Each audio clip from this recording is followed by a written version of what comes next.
রাতের বেলা সে মোবাইল দেখতেছে, মোবাইলের মধ্যে সে একটু খারাপ দৃশ্য দেখাচ্ছিল। এমন সময় মেয়ে গিয়ে ঘরে ঢুকলো। মেয়ে ঘরে ঢুকে দেখলো বাবা তার মোবাইলের মধ্যে খারাপ দৃশ্য দেখছে, মেয়ে দেখে ফেললো। মেয়ে তখন বাবাকে বলল, একটা শব্দ বলেছে, লজ্জা করে না বাবা? মেয়েটা ঘরে চলে গেল। সেই বাবা যন্ত্রণায় ভুগতে আরম্ভ করলো, আরে আমার মেয়ে দেখে ফেললো, আমার মেয়ে কি কথাটা বলেছে, লজ্জা করে না বাবা?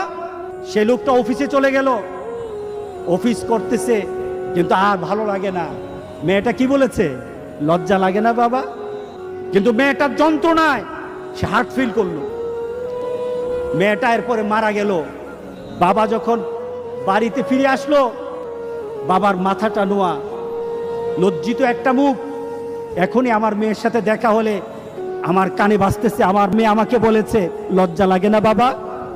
আমি কিভাবে আমার মেয়ের সামনে যাব? এই চিন্তা যখন করতেছে, এমন সময় দরজা খোলার সাথে সাথে একটা চিৎকার শুনলো।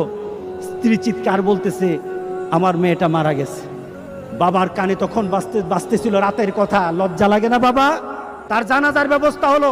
মেয়েটাকে যখন কবরের মধ্যে দাফন করে দেয়, কবরের মধ্যে রাখা অবস্থায় বাবা চিৎকার করার কথা ছিল, বাবা চিৎকার করে নাই, বাবা হেসে দিয়েছে।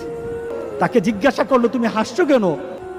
আমার মেয়েটা চলে গেছে, আমার কলিজার টুকরাটা চলে গেছে, কিন্তু আমার জীবনের মধ্যে একটা আঘাত দিয়ে পরিবর্তন করে গেছে। যেই নীতিতে আমি আমার চরিত্রকে নষ্ট করছি, আমার ঈমানকে নষ্ট করে দিতেছি, আমার মেয়েটা হারিয়ে ফেলেছি, কিন্তু আমি আমার আখিরাতকে বুঝে ফেলেছি।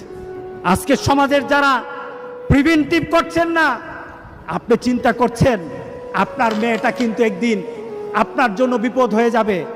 সুতরাং আমরা যদি হতে চাই ভালো একটা বাবা হব, রাজি আছি সবাই?